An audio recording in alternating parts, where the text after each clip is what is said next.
from the governor's mansion. And they came and arrested a whole bunch of people in wheelchairs. And I remember going and trying to demonstrate down there for other issues, for the Second Amendment and things like that, going back 15 years ago. And the state police would come over and say, you're going to be arrested if you don't leave. You got to have a permit. And I explained, you can't issue a permit for me to be out here with 30, 40 people with a bullhorn. And I would tell them, I'm going to have to sue you. I don't want to sue you personally, officer. Just don't violate my First Amendment. And they would back off. But they didn't do that with a lot of people, so they lost those famous lawsuits. And it's the same issue. But imagine the brazenness. I mean, this is naked corruption to tell these people over and over again, you can't, this isn't the first time in Ohio, you can't have a demonstration because we don't like your political views. And we're not going to put up with that. Township officials informed the residents that the speech at the Constitution Day rally would be a political nature and thus inappropriate for the public square. See, go back 60 years ago. From the founding of this nation and the Bill of Rights, First Amendment, Congress shall make no law respecting an establishment of religion or prohibiting the free exercise thereof, or the press, or the right to peaceably assemble for redress of grievances. It's the press, it's the rallies, it's religion. Congress shall make no law, and states can make no law as well because they're mirrors of that federal Constitution. But what do they say? They told the churches in the last 60 years or so, the big mega denominations started the ball rolling, paid off by the Rockefeller Foundation and others with the World Council of Churches. They went into the big denomination leaders and said, look, we'll let you keep having your tax-exempt status, but now we've passed a law, but Congress shall make no law. Before, there was no law because they could make no law. Churches were not taxable because Congress could make no law. They had no jurisdiction.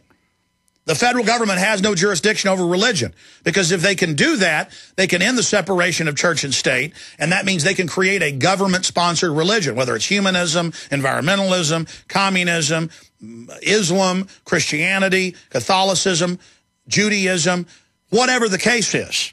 See, the controlled left always uses Thomas Jefferson's letter about separation of church and state as he was quantifying what the First Amendment meant to say, oh, see, you can't have people being religious in America, or you can't have somebody praying at lunch in a public school, or you can't have somebody carry their Bible to school, or we're allowed to come in and regulate your church. That's the opposite of what separation of church and state is. Congress shall make no law respecting the establishment of religion or prohibiting the free exercise thereof.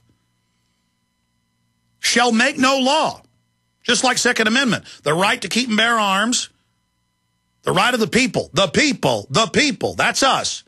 Not the army, the people, to keep and bear arms shall not be infringed. Doesn't get any more clear than that. Same thing here. Congress shall make no law respecting the establishment of religion or prohibiting the free exercise thereof. But in the last 60 years, starting in the 1950s, the big mega churches came in. They told all their little churches around the country that were part of their denominations and part of their seminary, you will now sign up for 501c3, which made you a charity, a charitable organization. The government created a new class and then tricked almost all the churches to get involved until now, if your church isn't 501c3 and you say, look, I'm not part of that, they come after your church with taxes and regulations, and they've even SWAT teamed them, in famous cases, taking them over. The famous case with the big Baptist temple with thousands of members. So this is how they phase this in. They come in and they tell the churches, oh, just sign this form. And then now I've been given from local Baptist churches, you name it, the letters. They even give not just their pastors and deacons and Sunday school teachers, but they give the entire congregation letters saying you will not talk about politics when we have church lunches or church brunches.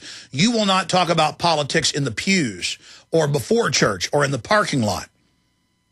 I have been given this by people that live in Austin. We've covered it here on air. And this is going on nationwide. And they come in and they tell them, you don't even talk about politics. Well, a preacher has a right under the First Amendment to say, we're against abortion, we're against this candidate because they're for abortion. That's their First Amendment as a private citizen and as a pastor. And it's your right in the pews of the church to have your free speech. That's how far this tyranny has gone. And then violating that separation of church and state, now we have the clergy response teams being trained to tell their flocks to submit to government. Romans 13, turn your guns in if you're told. So they've slowly, over time, phased this in. And now not only can people not have their own political views in the church or their views on any issue, I've seen articles where preachers speak out against local environmental land grabs and they get threats by the IRS. This is just like in China where you can have a church, it's just got to be government approved. We now have government approved religion in this country. Go back to in the last 60 plus years in New York City. Everybody can own guns. The government comes in and says, we're just going to have a permit, $5, everybody can get one. Then they stop issuing the permits. They turn a right into a privilege. And now it's the same thing with demonstrating. I've seen articles like this in California and Texas and I mean, not just Ohio. We're not just picking on Ohio here. I've seen stories similar to this in places like Kentucky, where the police tell people you're not allowed to hand out Alex Jones films. They said in the court case with Kelly Rushing, this film criticizes the government and isn't respectful to police, so we're going to arrest you. I mean, think about how far we've gone. Compare us to Soviet Russia. Compare us to China. Now, we haven't gotten to the point where they're able to shut everybody down and intimidate everybody, and we've got such a history of liberty and freedom and free speech that folks aren't following all these attempted covert rules and regulations, but they're now really coming in pushing for this. So in the United States of America, all over the country, coast to coast, they lie and violate people's rights and say, if you want to have a demonstration at the town square or in front of the Capitol or on a street corner, you've got to get a permit. That's lie number one. That's prior restraint of a political event, political speech. But they blur the lines. You do need the permit if you're going to block streets. That's different. If you want a commercial Macy's parade, that's different. If you want to shut down everybody's commerce and get in the way of their rights to mobility. But they'll let any other group go to this town square and have their own political events. But because the Tea Party, because they don't like their political speech, and we've seen reports in Ohio, in Pennsylvania, specifically demonizing the Tea Party, internal police intelligence reports written by the federal government, who themselves got the material from the ADL and Southern Poverty Law Center. They're saying, well, we're going to selectively discriminate against you and say because you have a political nature to you and you want to sing patriotic songs and you want to celebrate the Constitution and what America is based on, the heart of this country, we are denying your permit. Think about that. And now the FCC says, oh, yes, as part of cybersecurity, we're going to not just regulate terrestrial radio and TV and cable. We're going to start regulating the Internet and what you can say. And we're going to have regional boards of government-appointed citizens who speak for the citizens, really speak for the globalist, who will then file complaints on private citizens who have news blogs or radio shows, like a bar grievance against a lawyer. And then that board will then go to the FCC and recommend cash sanctions against you. And what is the FCC saying? Their diversity czar says if you criticize Obama, if you say something they think isn't true about Obama, you're going to be fined or you'll be arrested. What does Cass Sunstein say? The same thing. I mean, we have to realize how dictatorial and oppressive and criminal these people are. They're in our country telling us we can't rally, telling us what our churches can say. It's incredible. We'll be right back. Stay with us. Hi, this is Alex Jones. Did you know that the global elite are now storing non-hybrid seeds in secret storage vaults near the Arctic Circle? Did you know that in a real meltdown, non-hybrid seeds can become more valuable than silver or gold? It's true, seeds have outperformed even gold and silver before in this country, and it's possible that could even happen again. So our friends at Solutions from Science have put together the perfect mix of non-hybrid seeds. They call it a survival seed bank, and it can produce an endless supply of nutrient-dense food for you and your family. And here's the best part. These seeds have not been genetically modified in any way, and you actually get enough seeds to plant a full-acre crisis garden. So visit them today at survivalseedbank.com. That's survivalseedbank.com, or give them a call at 877-327-0365. That's 877-327-0365. Remember, in a real crisis, non-hybrid seeds are the ultimate barter item. This is Alex Jones for survivalseedbank.com.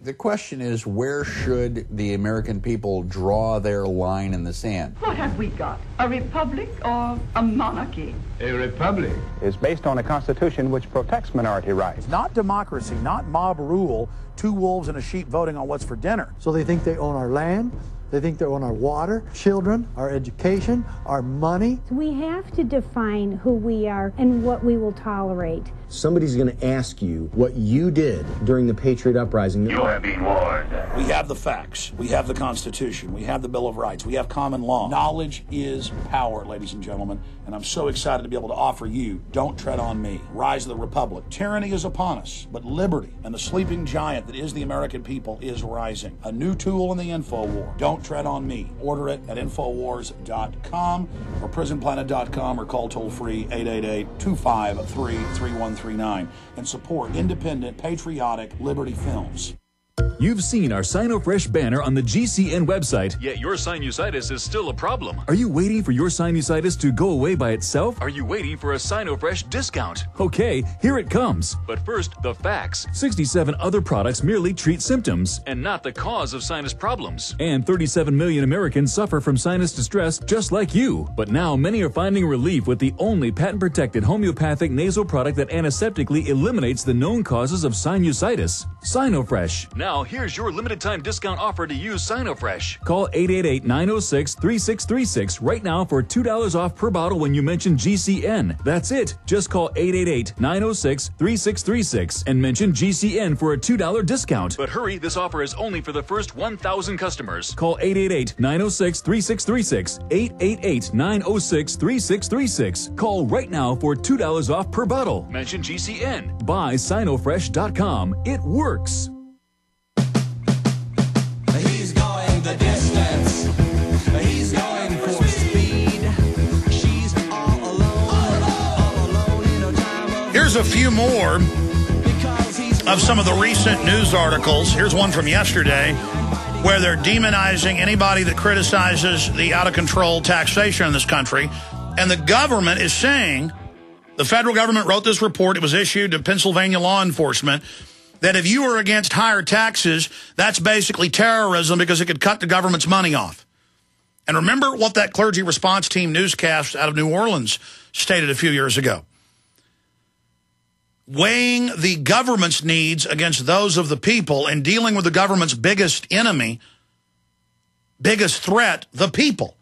See, this is openly taught to law enforcement, openly taught to bureaucrats. So now they're just out in the open going, yes, you're the enemy.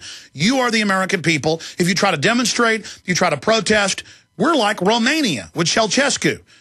That's evil. And you need to be watched. In fact, I have another report where people that are protesting are being put on list. And they want you to know this now. They want you to be scared and shut up. They're open bullies doing this.